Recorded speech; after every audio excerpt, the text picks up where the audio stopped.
താളുകൊല്ലം ആദിവാസി ഉന്നതി, അല്ലെങ്കിൽ നാം സ്ഥിരം പറയാറുള്ള പേരാണ് ആദിവാസി മുര്. എറണാകുളം ജില്ലയ്ക്കും ഇടുക്കി ജില്ലയ്ക്കും ഇടയിൽ വടാട്ടുപാറ എന്ന മനോഹരമായ ഗ്രാമത്തിൽ 17 കിലോമീറ്റർ വനത്തിൻ്റെ ഉള്ളിൽ ഏകദേശം 50ഓളം കുടുംബങ്ങൾ വനത്തെയും വനവിഭവങ്ങളെയും ആശ്രയിച്ച് ജീവിക്കുന്ന സുന്ദരമായ ഒരു ആദിവാസി ഊര്.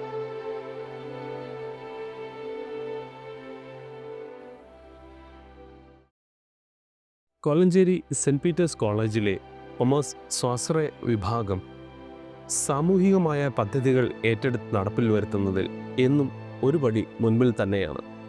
2018 മുതൽ ആദിവാസി ഊരുകളിൽ വിവിധ പദ്ധതികൾ നടപ്പിലാക്കി ഈ ഡിപ്പാർട്ട്മെൻറ്റ് മാതൃകയായിട്ടുണ്ട്. താളുകണ്ടം ഉന്നതി സന്ദർശിച്ചപ്പോൾ നമ്മുടെ വിദ്യാർത്ഥികൾ കണ്ടെത്തിയ ഒരു കാര്യം, അവിടുത്തെ 10ഓളം വരുന്ന ചെറിയ കുട്ടികൾ അവരുടെ വിദ്യാഭ്യാസത്തിനായി വളരെ ദൂരെയുള്ള ഒരു അംഗൻവാടിയിലാണ് പോകുന്നത് എന്ന തിരിച്ചറിവാണ്. അവിടെയുള്ള ഒരു കെട്ടിടം ഈ അംഗൻവാടിക്ക് വേണ്ടി എങ്ങനെ പ്രയോജനപ്പെടുത്താം എന്ന ചിന്ത കുട്ടികളിൽ വരികയും അവർ അവിടെ കണ്ട ഒരു കെട്ടിടം അതിനായി തിരഞ്ഞെടുക്കുകയും ചെയ്തു. 20 വർഷമായി വാതിലുകളോ ജനലുകളോ ഒന്നുമില്ലാതെ വെറും ഒരു സ്ട്രക്ചർ മാത്രമായിരുന്ന ഒരു കെട്ടിടമായിരുന്നു അംഗൻവാടിക്ക് വേണ്ടി നമ്മൾ കണ്ടെത്തിയത്. പിള്ളേരൊക്കെ യാത്ര ആനക്കാട്ടിൻ്റെ അകത്തോട്ട് വനത്തിൻ്റെ അകത്തോട്ടാണ് സഞ്ചാരം. അപ്പോൾ ആ ഒരു സംവിധാനത്തിൽ കൂടെ ഞങ്ങൾക്ക് ഇങ്ങനെയുള്ളൊരു സമർപ്പണ പരിപാടി നല്ലൊരു ഉപകാരപ്രദമായി ഞങ്ങളുടെ കുട്ടികൾക്ക് ഇതൊരു ഗുണകരമായി തീരും. വേറെ ഞങ്ങൾ പലവട്ടം പല ആളുകളോട് ആവശ്യപ്പെട്ടൊരു കാര്യമാണ്. വരുന്ന ഡിപ്പാർട്ട്മെൻറ്റോട് ഇവിടെ ഭരിക്കുന്ന മെമ്പർമാരോടൊക്കെ പറഞ്ഞ് ഞങ്ങൾ മടുത്തു. അങ്ങനെ വന്നപ്പോൾ ഇങ്ങനെ ഒരു സംഭവം ഉണ്ടായത് തന്നെ ഞങ്ങൾക്കൊരു പിള്ളേരുടെ ഒരു ഗുണത്തിന് വേണ്ടിയിട്ടുള്ള ഒരു നല്ലൊരു പ്രോഗ്രാമായിട്ട് ഇപ്പോൾ ഞങ്ങൾക്ക് തോന്നുന്നത്. കാരണം ഞങ്ങളുടെ പിള്ളേർക്ക് ഒരു സുരക്ഷിതമായിട്ടുള്ള ഒരു സംവിധാനം ഉണ്ടാകും ഇങ്ങനെയൊക്കെ വരുമ്പോഴേ. അത്തരത്തിലുള്ള ഒരു കെട്ടിടത്തെ ഒരു അംഗൻവാടിയുടെ രൂപത്തിലേക്ക് മാറ്റുക എന്ന് പറയുന്നത് വളരെ പ്രയത്നം ആവശ്യമായിട്ടുള്ള ഒരു കാര്യമായിരുന്നു. ഫെബ്രുവരി മാസം 2ാമത്തെ ആഴ്ചയിലെ ഒരു വ്യാഴാഴ്ചയാണ് ഞങ്ങൾ ഈ പദ്ധതിക്ക് വേണ്ടി കോലഞ്ചേരിയിൽ നിന്നും യാത്ര തിരിക്കുന്നത്.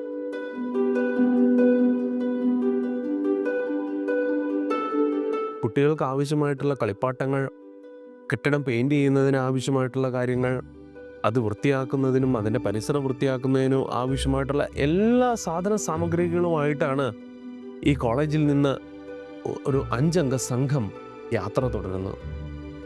വടാട്ടുപാറയിൽ നിന്ന് അഷ്റഫിൻ്റെ പിക്കപ്പ് വാനിൽ ഞങ്ങളുടെ കോളേജിൽ നിന്ന് കൊണ്ടുപോയ എല്ലാ സാധന സാമഗ്രികളും മാറ്റിയ ശേഷം ഞങ്ങൾ കാട്ടിലേക്കുള്ള യാത്ര ആരംഭിച്ചു.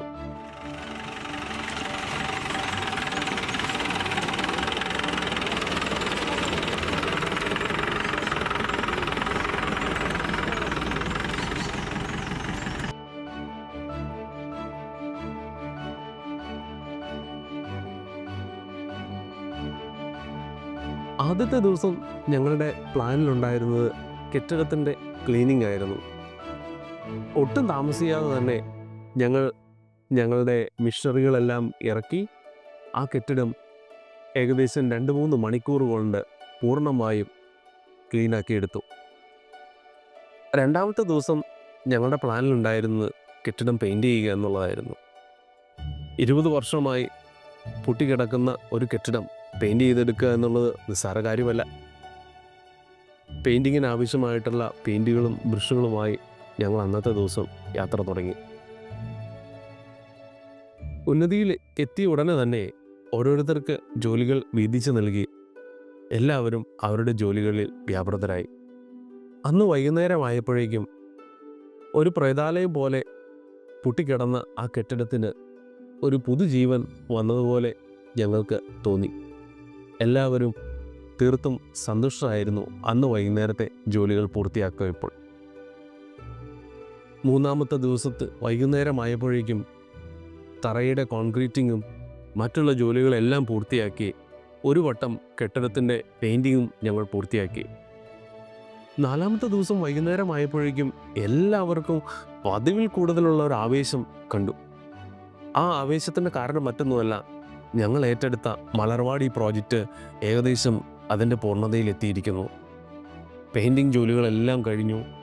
ബോർഡുകളും ആവശ്യമായിട്ടുള്ള സ്റ്റിക്കറുകളും എല്ലാം പതിപ്പിച്ച് കുട്ടികൾക്ക് ആവശ്യമായിട്ടുള്ള കളിപ്പാട്ടങ്ങളും അതിൻ്റെ ഉള്ളിൽ എത്തിച്ചു കഴിഞ്ഞപ്പോൾ 4 ദിവസം മുമ്പ് കണ്ട ആ ഒരു കെട്ടിടത്തിൻ്റെ രൂപം തന്നെ ആകെ മാറിയിരിക്കുന്നു. കെട്ടിടത്തിനൊരു പുതുജീവൻ വന്നിരിക്കുന്നു. ആദിവാസി ഊരിലെ ആളുകളെല്ലാം വളരെ കൗതുകത്തോടെ വന്ന് ഇത് കാണുന്നു. അവർ ഞങ്ങളുടെ അടുത്ത് സംസാരിക്കുന്നു. അവർ ഞങ്ങൾക്ക് വേണ്ടിയിട്ട് ആവശ്യമായിട്ടുള്ള ഭക്ഷണങ്ങൾ കൊണ്ടുതരുന്നു, വെള്ളം കൊണ്ടുതരുന്നു.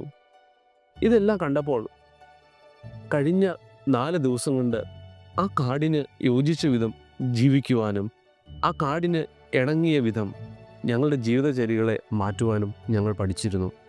പഞ്ചായത്ത് അധികൃതരും അങ്കമാടി ഉദ്യോഗസ്ഥരും ഫോറസ്റ്റ് ഡിപ്പാർട്ട്മെൻറ്റിലെ ഉദ്യോഗസ്ഥരും എല്ലാം വന്ന് അന്ന് ഏകദേശം 11:30 ആ കെട്ടിടത്തിൻ്റെ ഉദ്ഘാടനം നിർവഹിച്ച് കുട്ടികൾക്ക് വേണ്ടി ആ അങ്കമാടി ഞങ്ങൾ കൈമാറി.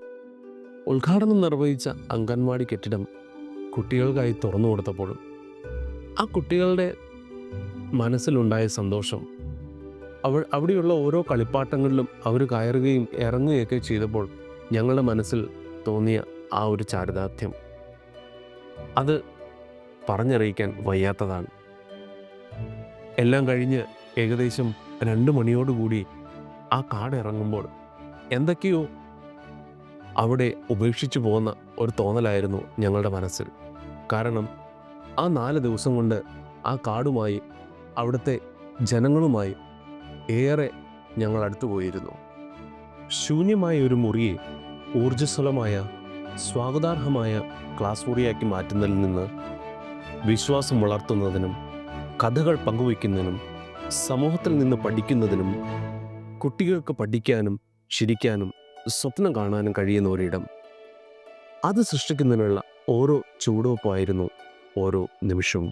ഒരു കാലത്ത് നിശബ്ദമായ ഒരു മുറി ഇപ്പോൾ കുഞ്ഞുകുട്ടികളുടെ നിഷ്കളങ്കമായ ചിരികളാൽ പ്രതിധ്വനിക്കുന്നു.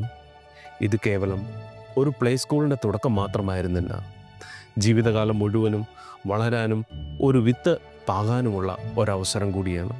4 ദിവസം എണ്ണിയാലൊടുങ്ങാത്ത ഓർമ്മകൾ, മറക്കാനാവാത്ത ഒരു ദൗത്യം.